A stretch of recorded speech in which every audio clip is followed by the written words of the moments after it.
What happens when two dudes, one a retired Navy SEAL commander in Colorado Springs, and the other a hippie meditation teacher in New York City, get together to discuss living mindfully? That's a great question, because we don't know what will happen either. Raw, uncut, and unapologetic. Welcome to Men Talking Mindfulness with co-hosts John McCaskill and Will Schneider. Each week, we take an authentic dive into how mindfulness continually impacts our lives, deepens our relationships, and allows us to be emotionally alive. We filter all of our conversations through the man box, where we unpack how as men we are expected to act in society, how fighting the authentic human experience is exhausting and damaging, and how mindfulness can help. So happy you're tuning in to Men Talking Mindfulness. Now, on to the show.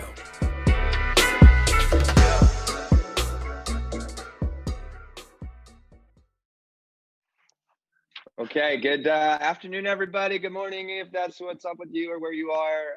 John McCaskill and Will Schneider, back to Men Talking Mindfulness. We're super excited that you're here today. We have a wonderful topic that we're going to dive into, and we love, please, bring your comments. We have them on the live stream. Get involved in the show.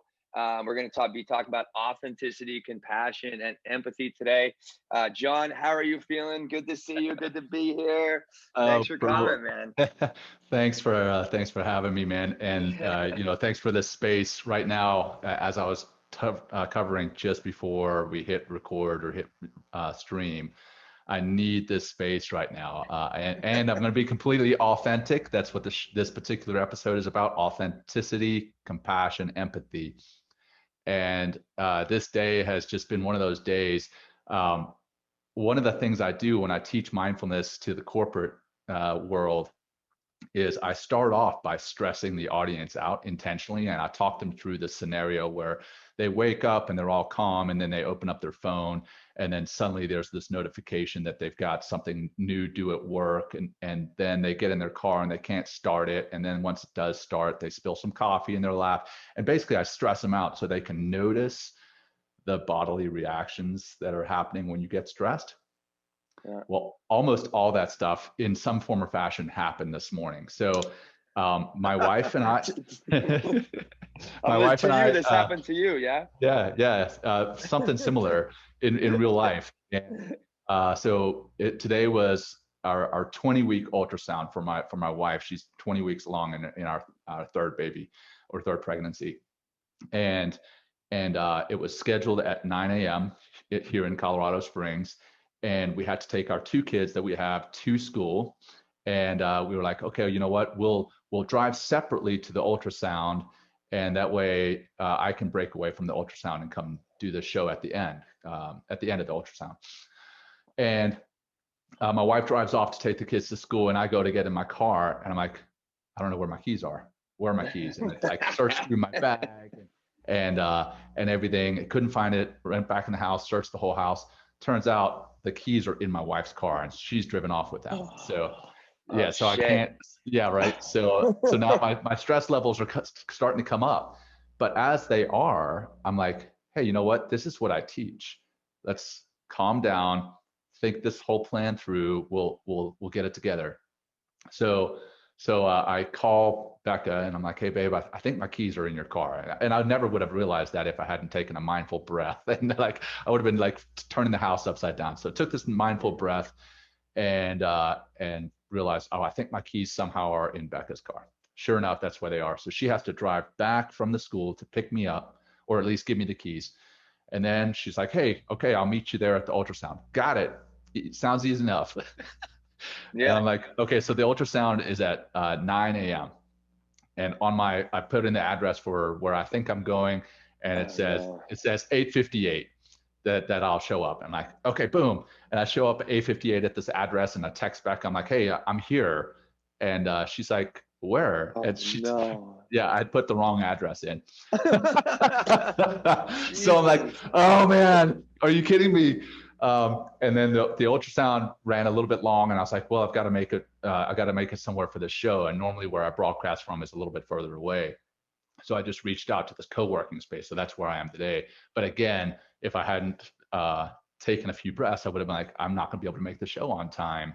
But more importantly, During the ultrasound, I would have been freaked out the whole time, but I took a couple breaths before I walked in, reset, and I was able to see my baby girl, and she's healthy and strong. My wife is healthy and strong. All is good, and all is authentic, which is Wow. what we sing in this show. So anyway, that's my morning so far. I also want to give a shout out real quick. This shirt that I'm wearing, Be Awesome. A buddy of mine, Josh Peach, I went on his podcast several months ago. He sent me this, and he's a great guy, and I just love this shirt. I wear it just about everywhere. Actually, I have several of them, several that I bought, and then several that he sent me. And yeah, anyway, I just want to give a shout out to Josh. So that's been my Yeah. morning, and have several mindful moments that I had to kind of inject in order to not be a complete spaz. Yeah. But you can probably, even with that, probably sense a little bit of energy that I'm bringing to the show today that Wow. I need to really take Yeah. an intentional grounding practice. So Yeah, I'm exactly. looking forward to your practice, bud. Well, no, I got it, John. I'll bear the burden again of doing the. No, I'm just kidding. I'm just kidding. I'm just kidding.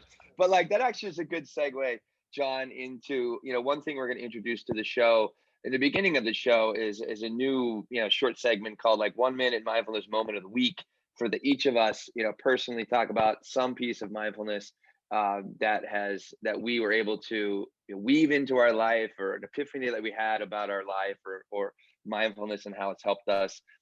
So maybe like summarize just what you're talking about in this like one little minute, about like how mindfulness helped you get through your morning or something, or whatever you want to speak of. Oh yeah, 100%. So one, it helped me to focus and figure out where my keys were. Hmm. That's the first piece. The next piece is when I realized that I was sitting in the wrong parking lot, and I knew that I was going to be 10 minutes late to the ultrasound. You know, it gave me some perspective. I took a couple of breaths there. It gave me some perspective. Okay, I'm going to be late, but I'm not going to miss it completely. Hmm. So take a few breaths, calm down. And then when I did pull into the parking lot and I was in the right spot and I'm about to walk through the door to where my wife's getting the ultrasound, took a few breaths there, and that calmed my nervous system down, because the last thing I wanted to do was come in there all jazzed and jazz my wife out, and then Exactly. like be a spaz for the technicians. So they were calm because I walked in as calm as I could be at that time. And then realizing that I wasn't going to be able to make it to my regular space, taking a Mm. few breaths and like, okay, what can I do to still do the show? I've done enough of these shows out of my car to where I don't want to do that That's true. anymore. We had our practice, right? Last season. Yeah, last season one there was a lot of John in my car, but I don't want to do that anymore. John and the Fiat. Yeah, that's right. So I think that's my mindful moments. There were several today, Yeah. and it really helped me to be here and be present on the Yeah. show to discuss authenticity and compassion and empathy. And I think that ties also further into our conversation, compassion and empathy for yourself. Right. When you do make mistakes, like leave your keys in your wife's car and punch in the wrong address in your GPS. I could have been beating myself up all morning, F this, F that. I Yeah. was like, hey, you know what? You got to roll with the punches. So Yeah. sorry, that was a Good. long 1 minute. Well, next time we're gonna time it, John. The next time we're gonna do 1 minute strict. I get like 10-second warning. Yeah, I mean, not for you, both of us. I think it'd be kind of nice because it gives us like this executive summary of like, and helps us to stay more sharp and kind of look for Yeah, those moments during the week. So it's something yeah. fun. I think we can add to the show. Um, What was but yours? that yeah, I thank you, John. And my it feeds from last week when we talked about weaving mindfulness into our busy day. And I remember bringing up on the show how I don't like that word busy. And it's been like a couple years that I've been trying to find like another word that doesn't create stress, that doesn't make me feel like I'm rushed, that doesn't feel, that kind of puts me in control of my life. And the term that I came up with, or what I started using, and I started actually communicating with it instead of, talking to somebody, how you doing? Instead of being like, oh, I'm busy, I'm saying I'm in the zone. There you That's go. what you know what I mean? I'm in the zone, and like when I say that, that makes me feel like I have purpose, I have a focus, but also I'm doing something that is just enriching for my life, being in the zone. So I don't know, that was one little thing this week. And there's a bunch of other things, but that's like the one that really has helped me to relax, reduce stress and Yeah. as well as so like literally like what do they say, language is consciousness. So if I'm speaking in terms of language that really helps me kind of maintain that focus and the responsibility like I'm talking about, like I mentioned, then that's going to work for me. So I'm in the zone. I'm in the zone right now, John, with you. I love it. I love it, man. It reminds me of this movie that's out on Disney Plus right now, Soul. I don't know if you've Oh had a yes, I chance to saw that watch it. advertised. It's fantastic. But there's a Okay. scene where the piano player, kind of the main character in the movie, he's he's starting to play the piano, and then he gets into the zone or the state of flow and completely loses everything else around him, right? He's Yeah. just right there. It's just him and the piano. And then he's Mm, like, when he's done, he's like, oh, sorry, I zoned out there for a second. And that's that state of flow, and that zone yeah. is a great place to be. And if you can reframe being busy in your own mind to being in a state of flow or to being in the zone, I think that's a great reframing. And so good on you Yeah. for that mindful moment, man. No, I appreciate it. Thanks, John. Thanks. Well, let's continue with our Yeah, mindfulness. Let's do our let's grounding do it. practice. And I love you coming in with this energy. You're just like, "Rah," but it's really, I think it's funny, John. As soon as you started talking about breathing and calming down, you started calming down. I did, man. I I mean, did. it's amazing. It's just amazing how it all works. Okay, so let's find your seat, or if you're, and I realized, John, like maybe everyone's not sitting. Maybe people are in the Yeah. grocery store walking. So even if you're walking out about or standing in a grocery line or waiting for a taxi or train or something like that, for all you New York City folks or city folks out there, you can still take a moment to breathe with your eyes open if you can. If you're sitting down, ground your feet, ground your hands. Or maybe if you're standing up and kind of on your feet, maybe just interlace your fingers if you can, just to make more contact with yourself, which is going to help us make more contact with the breath. And we're just going to, again, just like we did last week, let's just focus on the exhale again and understand on a deeper level how incredibly powerful just being very conscious of how you're exhaling can really help you to slow down your mind, your body, and change your mood. So that's everyone with that nice long spine and your heart nice and wide open, which helps to make allow your lungs to flourish like big sails that want to catch the wind of your breath. Let's exhale out first. You can exhale out the mouth. It might feel really great. Exhale out the mouth. Let's take a big inhale through the nose. Keep going. Bigger inhale. More, more, more. Fill all the way up the entire torso with that big balloon. And exhaling slowly out the mouth. Like a cooling, relaxing sigh. Let it go. Let it go. Take another big breath in. Work for that balloon. Keep going. A little more breath in. Exhale completely out. Empty, empty, empty. One more in through the nose. Bigger breath if you can. Keep going. Exhale gently out the mouth. Let's just take a few more. We'll go in and out through the nose. Inhale through the nose. And gently exhale through the nose. Keep going in.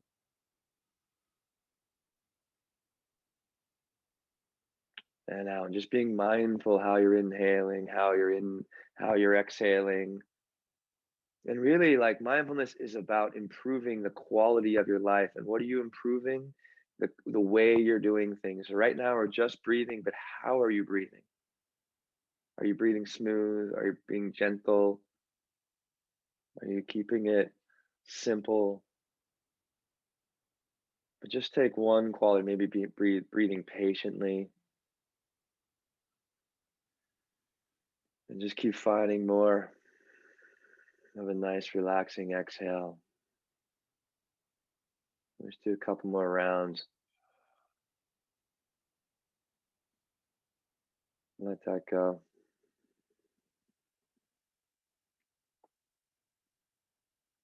One more.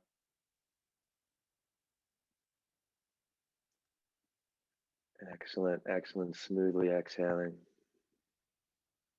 Let's take that internal self. We didn't do the first inventory or early inventory, but just take that moment, that in self-reflection inventory selfie right now. And just notice how you're feeling physically, emotionally, your state of mind. I'm not judging it in any way, but just notice.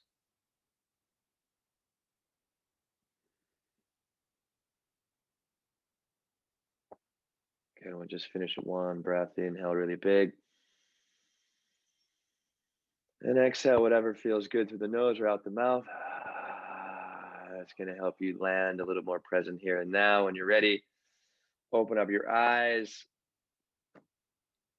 Good stuff, guys. Thank you. Wow. How we doing, John? How you feeling now? I'm feeling much better. I'm going to bring up my heart rate on my phone. Or sorry, not my phone, but my watch. And see how it has definitely calmed down just since we've been here talking. Running into the office, it was at 92. Now it's at 72, and Wow.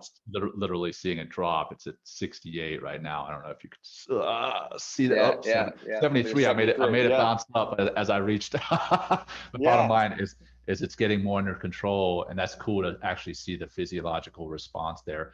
But as far as like taking that internal selfie at the end, yeah, I was definitely in my body coming into the show again because of everything that was going on. I was almost feeling that stress manifesting as tension and pain in some spots. And then in my nervous system, I was obviously jazzed up. And then in my mind was kind of all over the place. But now my mind is here on the show, here on the topic of authenticity, compassion, and empathy, viewing that through the man box, as we always say. And I'm definitely that the physiological responses are there too. Exactly.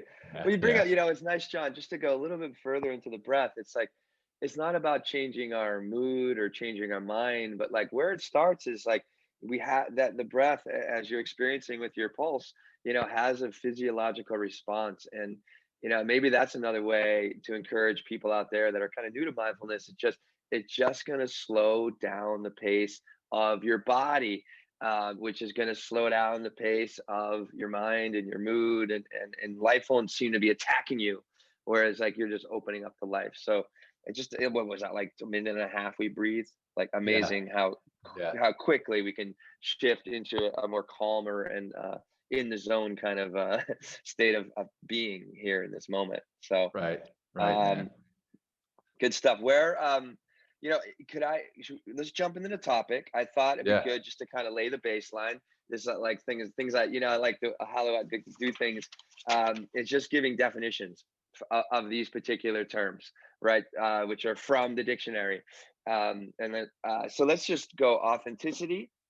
Definition is of undisputed origin and genuine, right? So of undisputed origin and genuine. I looked at an alternative authenticity definition based on fact, accurate, and reliable. And I kind of like that reliable piece of it because I feel like when I'm being authentic, I definitely feel more reliable as well.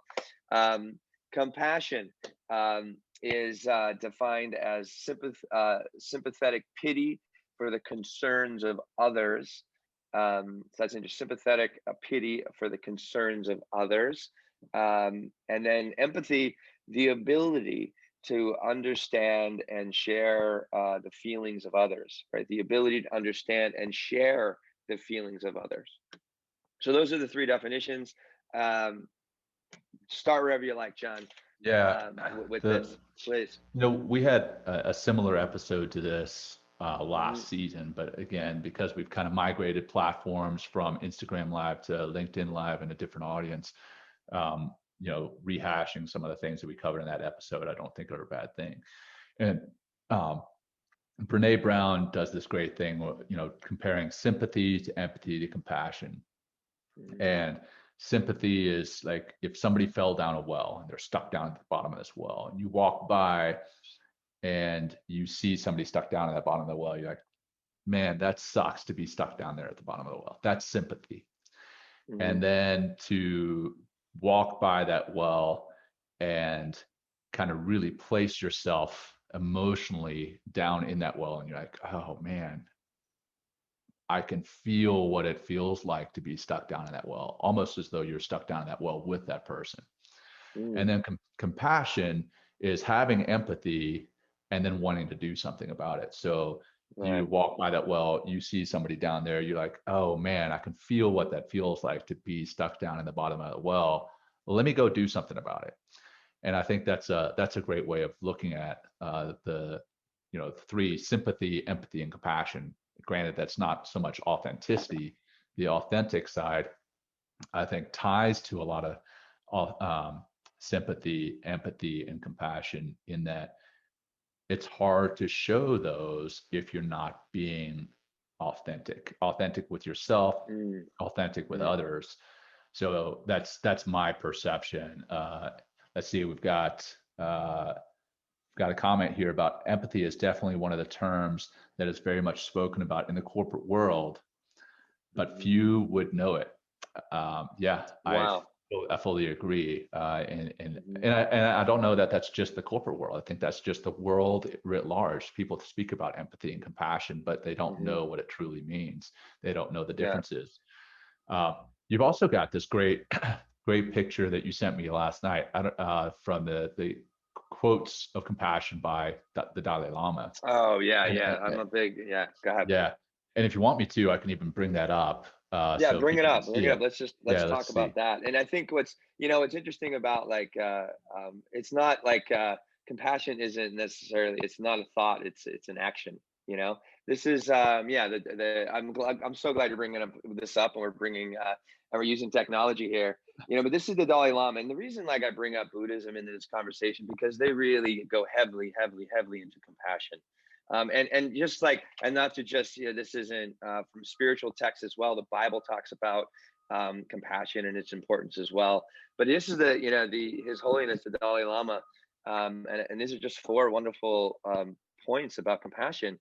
He says, by learning to be more warm-hearted, we can create a more compassionate world. I mean, wow, right? I love that whole term, warm-hearted. All right, instead of like cold-hearted, right? Second one here is, no matter how strong we may feel, our survival depends on others. This is like I feel, especially where we are right now in the United States as a country, like we have to understand this. I think this principle is very important, that our survival depends on others, not just some of the others, right, but all others, right, all of us together. This third one is great. Compassion brings peace of mind, like tremendously, because I think what also compassion is part of our natural way of being. Physiologically, we'll talk about our physical self as well. I mean, we have this amazing neurochemistry that when we begin to get into that warm, wholehearted feeling, right, we actually have this wonderful cocktail of hormones that come up that opens up our heart and allows us to extend ourselves to other people and help them out of that well. The fourth one here, if you remember, is the Dalai Lama again. Fourth one, if we remember that others too are human beings like us, we can extend a sense of kindness even towards those we think of as our enemies, which goes back to also what I talked about earlier, this kind of division that we've kind of been experiencing in our community and in our country. It's like we're all human beings and we all want the same things. And what helps us to really stay together as people and really grow and thrive, not just in success in our career and that sort of thing, but what helps us thrive as a community and brings forth happiness is bringing compassion to our lives. And I think going to that woman that talks about, or that person that talked about compassion in the workplace. Yeah, it sounds like a great buzzword, corporate compassion, this and that, but it's like, not just the idea, what are you actually doing to be more compassionate? And it starts like, I think we often aspire for that compassion at the leadership level. And it's great to see that, and it's easier from those leadership levels to experience compassion within the group. But even if you don't have it at that top, you can still be compassionate in your part of the organization, or your part of the family, or your part of your community.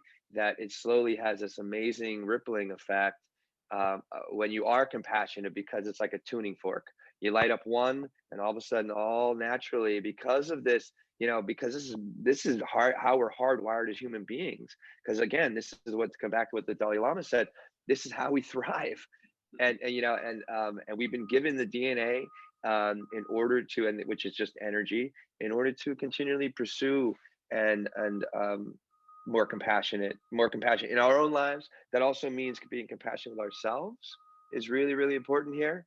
And if we can understand being compassionate, and maybe an example of that would be like, if you're I see it in, and I've done this, I see it in my family sometimes, like people are beating themselves up, like you spill a cup, or you drop something on the floor. It's like, oh, that was stupid, like, why did I do that, like, oh god, that's gonna mess everything up. And you're just like beating yourself up for what? For dropping an egg on the floor. Yeah. Instead of being compassionate, be like, oh, that sucks. Gotta clean it up. But what did you think, John, about what the Dalai Lama was saying, or about compassion, which kind of bleeds into our empathy as well? Yeah. I love the fourth one. Well, I mean, I love them all. I'm Yeah, a huge fan of the Dalai Lama. I'm not a Buddhist, but I do believe in a yeah, lot of the same things as far as, just treating your other human beings as fellow human beings. I believe right. in, a lot of what he teaches. Um, and I do also just want to hit on the fact that, we're here talking mindfulness and meditation. And one thing that people have asked me in the past, they're like, well, isn't that a Buddhist teaching? And Mm, sure, I mean, there are Buddhists that meditate, right? of But that course. doesn't mean it's exclusive to Buddhism. Much Hmm. like, being kind isn't exclusive to any one particular religion. Hmm. Believing in a higher faith isn't exclusive to any one particular religion or spirituality. So that I just want to throw out there. But the next thing rather is the number 4 on his thing. If we remember that others too are human beings like us, we can extend a sense of kindness even towards those we think of as enemies. And um, I'm not thinking of enemies on the battlefield, but I'm just thinking of somebody who may wrong you, right? So you're in traffic and somebody Mm, cuts you off, and you instantly, flip them the bird, or you think of them as an you enemy. You gotta take do that, yeah, you take that as a threat, that. and that they're cutting you off as an offense to you, as though they meant to do it. But when you take a step back and you view that person as a human being and realize, okay, they're not perfect, we all make mistakes. They may have something going on that is Right. forcing them to drive like that. Maybe they have an emergency. Maybe they have a baby in the car that needs to get to the hospital, or they have Hmm. their bride in the car that needs to get to the hospital that's having a baby, or you just don't know. Right. And then the other piece, I think, taking it one step further, don't just picture them as human beings. What I try to do is I picture them as little children. Like, Mm, if that person that I think is an a-hole on the highway, if I had seen them when they were, a 3 or 4 year old little boy or little girl, would I treat them the way that I want to treat them as adults, right?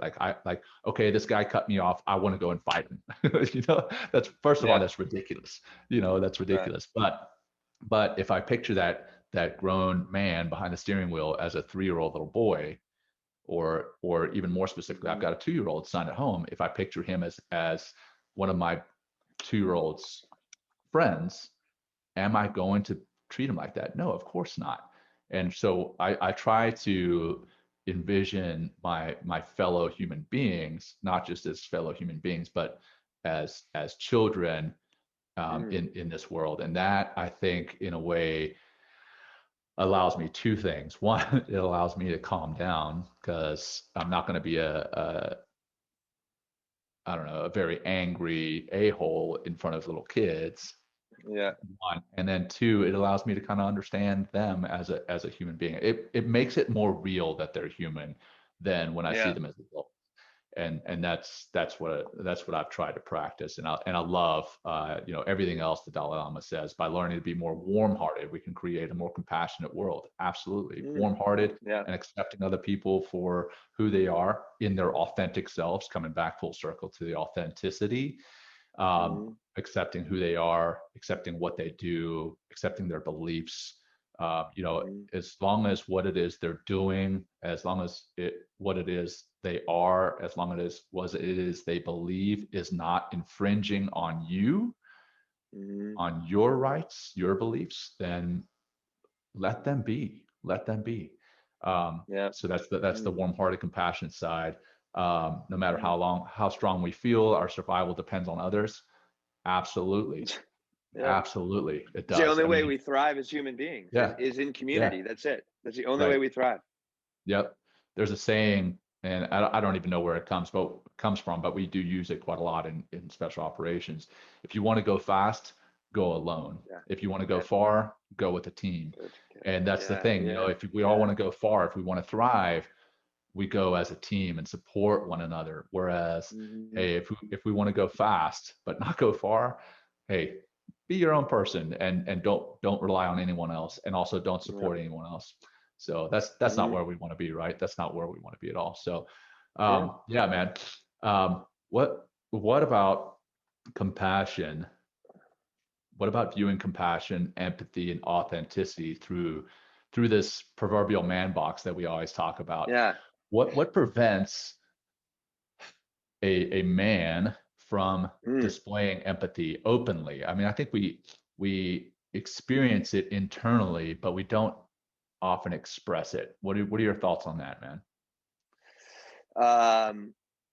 There's a lot that comes up for me in that, John, and as I'm reading, and I'm getting excited for Liz Plank's visit with us on February 5th with her book For the Love of Men. So I've been diving into that book, and she's really, getting me kind of relive like my, childhood, my adolescent years, my early 20s and 30s, where, I was kind of locked into that man box. And, I think with empathy and compassion, it really begins to uh, challenge the values of the man box, because that means we have to open up. That means I'd have to connect. That means I would have to, instead of saying like get back up and brush yourself off, and get back out there, you have to be like, hey, are you okay?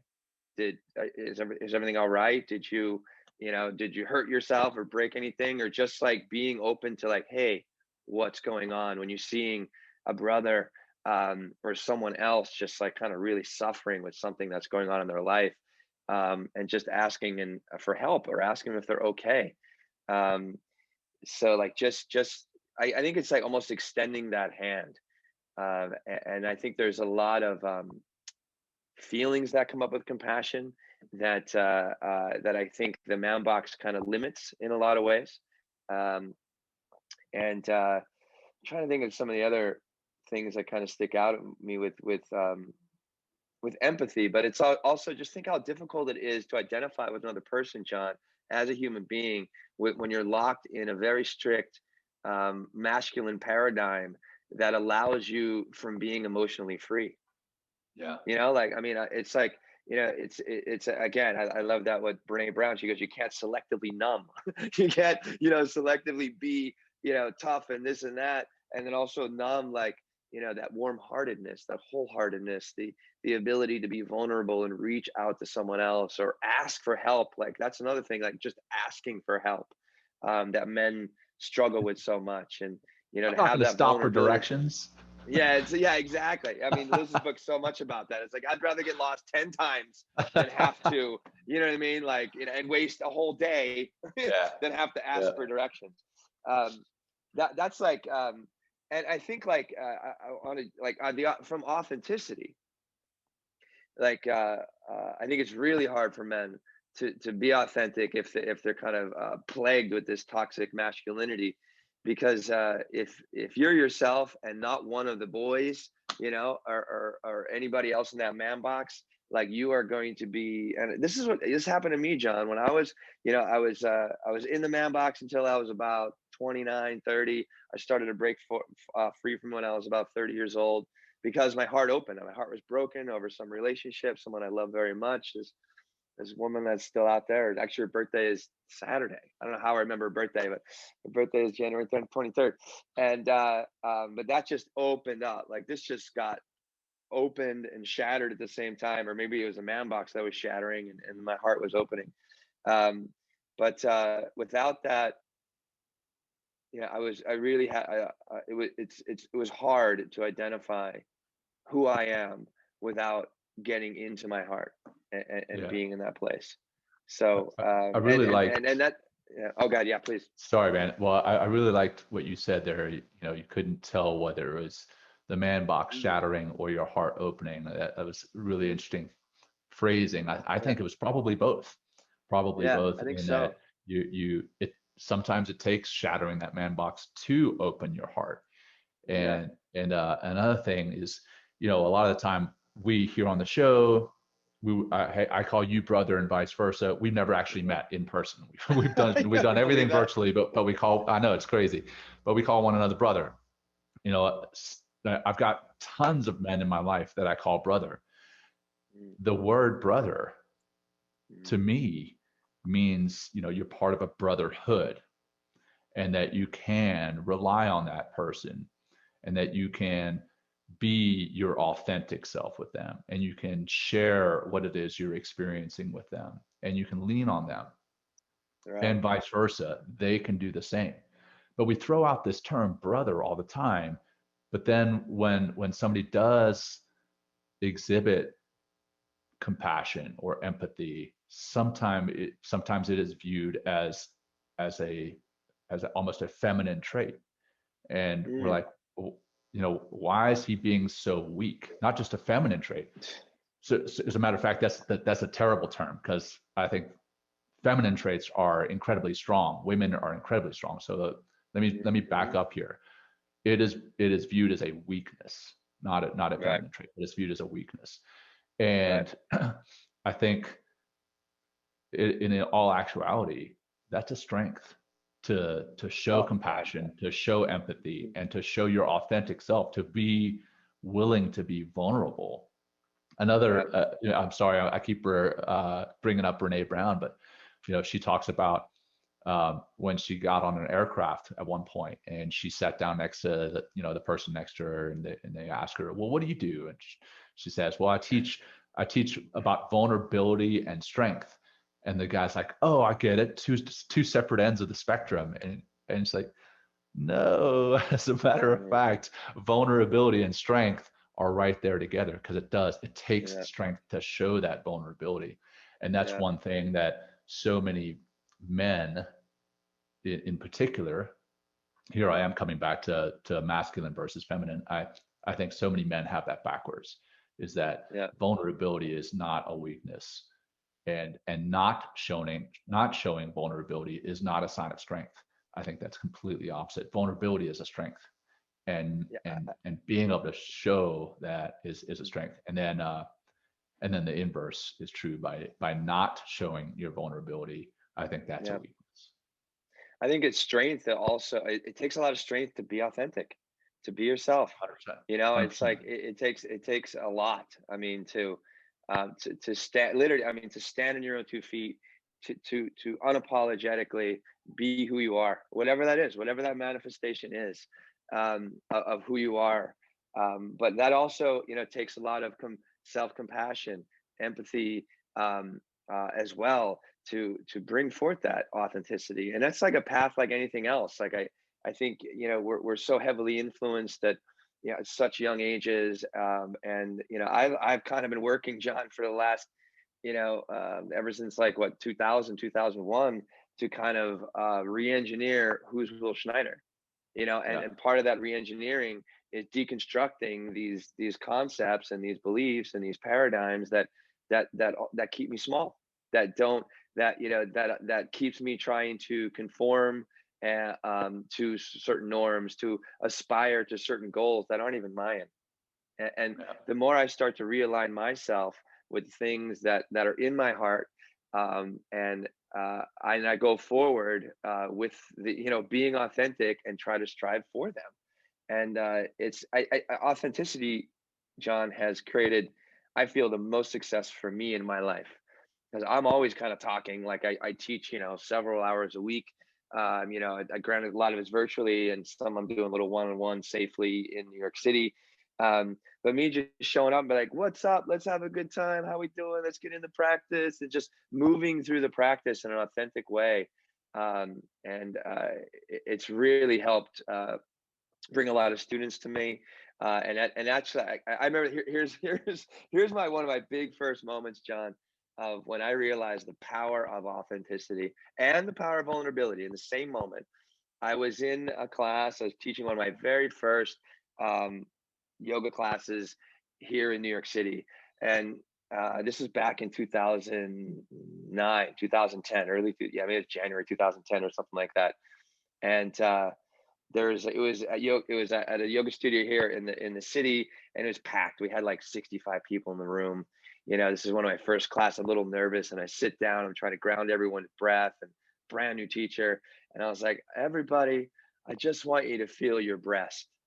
And I was like, "Oh shit!" Like, oh my god. So I have this moment, John, where I'm like, "Oh my god, I just said that in front of 60 people, right?" And then I was like, I just flipped right away, and I'm like, "Oh, this is gonna be a real fun class." And everybody laughed, and it just broke this ice for me and the rest of the group. And that was like my first moment of really being. I'm getting like chills just thinking about it. That first moment of me being authentic to the moment, which I think is really important as a teacher. I see it all the time when I'm at the studio, is like really being authentic, in the moment. And whatever that might look like, it's usually very spontaneous.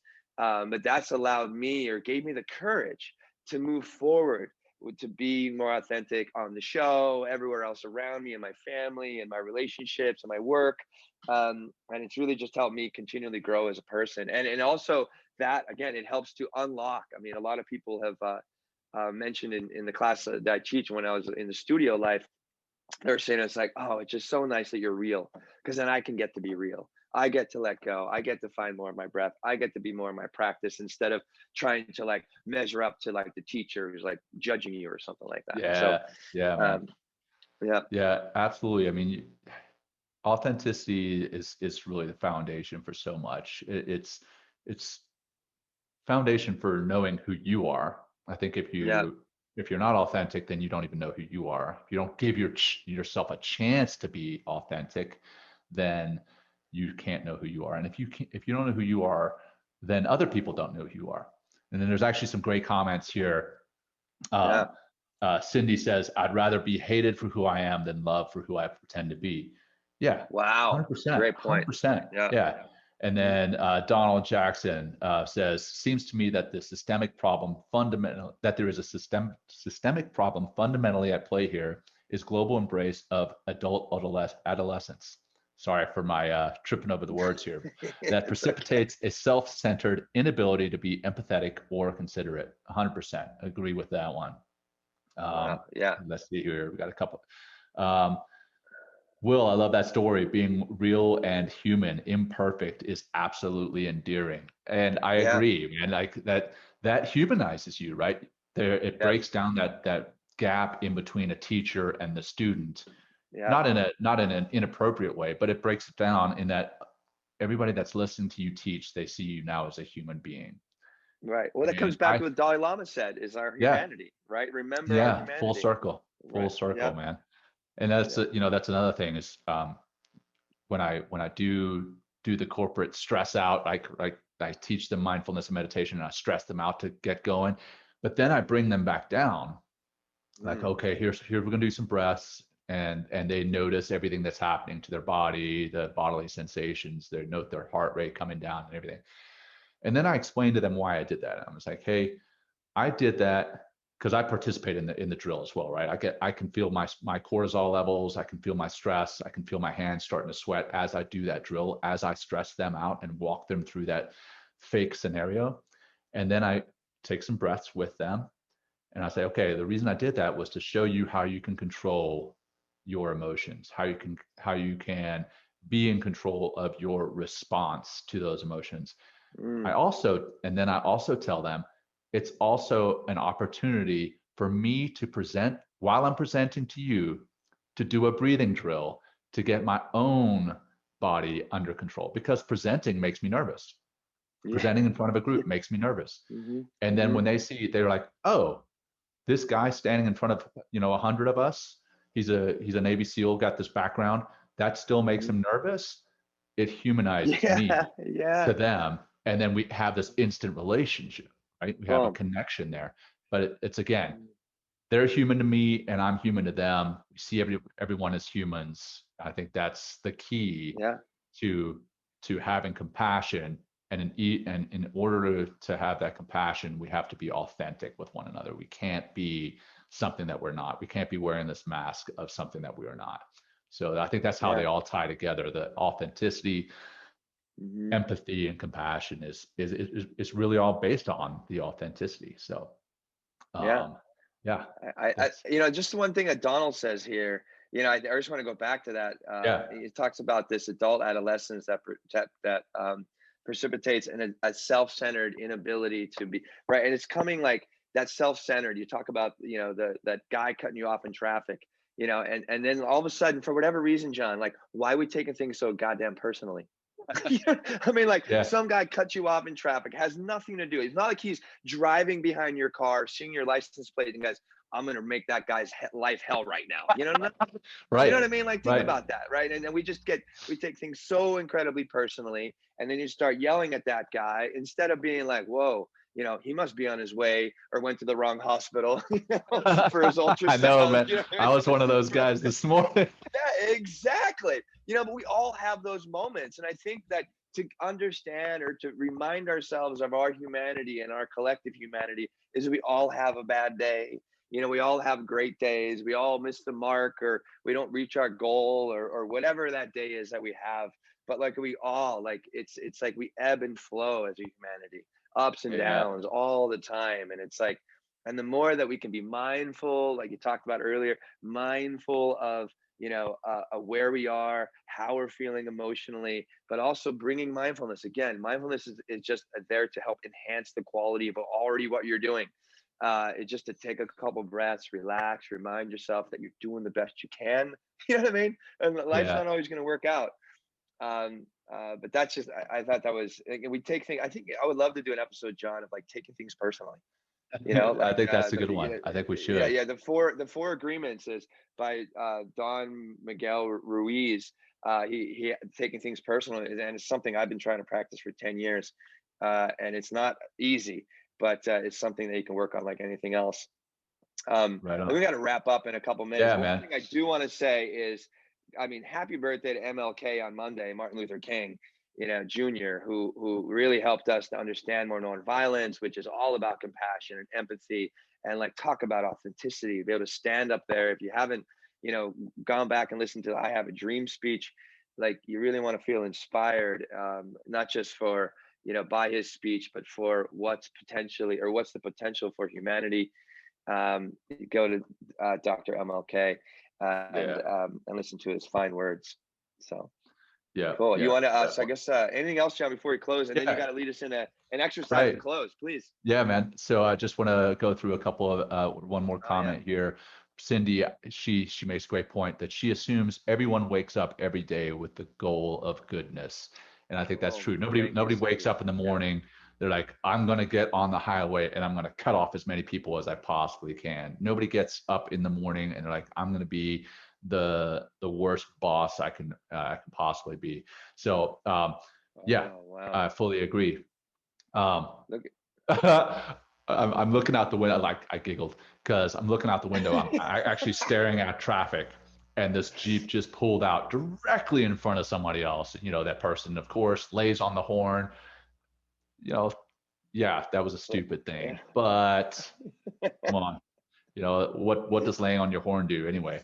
So all right, that said, let's wrap it up with a practice. I actually just learned this great compassion practice that we'll run through a very condensed version of it, and we'll kind of carry that Yeah. forward through the rest of our day, hopefully through the rest of our weekends, hopefully through the rest of your lives. So that said, go ahead, assume a comfortable position Mm. and soften your gaze, soften your focus, or close your eyes. And what I want you to do is envision yourself on a very nice, warm beach, warm white beach. Mm. Visualize that. And then imagine yourself walking out into the water. The water is nice and warm. You walk out to about waist deep. The waves are nothing big, about 6 inches high, and just barely passing by your body. You barely notice the waves. And now you turn around and you face the beach. And on the beach, you see someone that you love. You see someone that you don't know, and you feel someone that is your enemy is standing there on the beach. And imagine as the waves pass your body and go into the beach,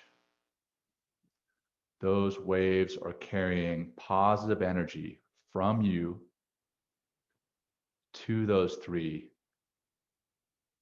people on the beach, someone you love, someone for whom you have neutral feelings, and someone you feel is an enemy, carrying positive energy to them. And as those waves pass you, wish them joy and let joy be carried to the three on the beach. And as those waves pass you and head towards the beach, wish them peace and let peace be carried from you via the waves to the three on the beach. And now imagine health going from you via the waves to the three on the beach.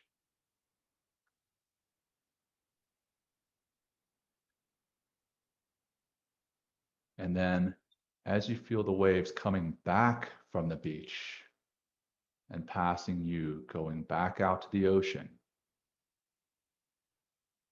imagine those waves coming back from the beach, pulling from those three on the beach, pulling pain, pulling heartache,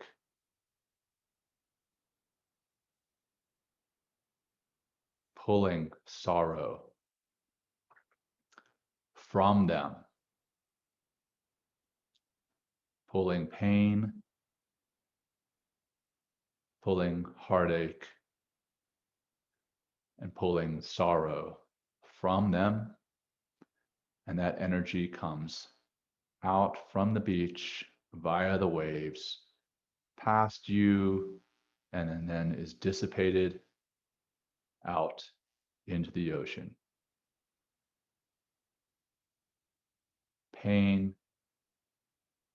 heartache, and sorrow, leaving that person that you love,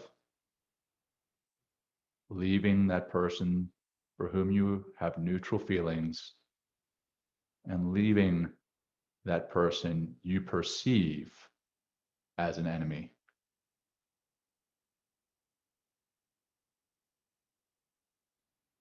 And then imagine the three on the beach disappearing, and you slowly walk out from the water, ankle deep, foot deep, onto the beach, and you feel the warm sand under your feet and the warm sun against your skin. And we'll wrap it up with one deep cleansing breath, breathing deep down into your belly. And then let that go nice and slow.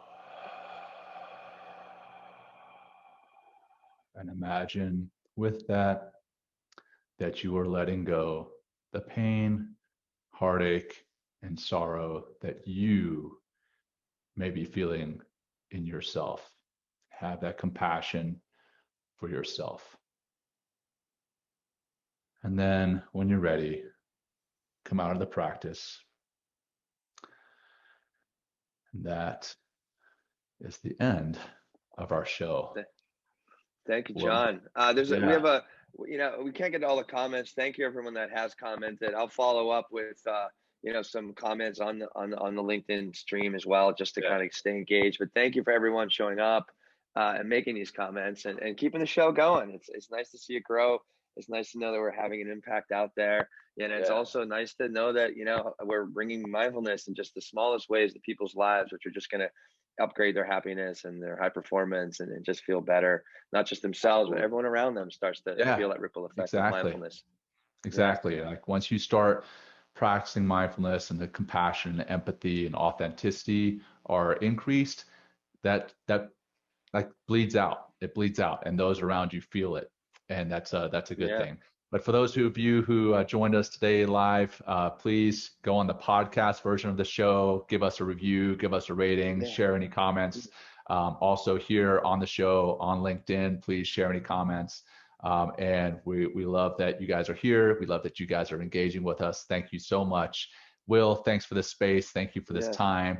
And we'll go ahead and wrap it up with our amazing outro that your buddy recorded for us. Thank you, John. And have a great week, my brother. And I'll see you very soon. Thanks for everyone for joining.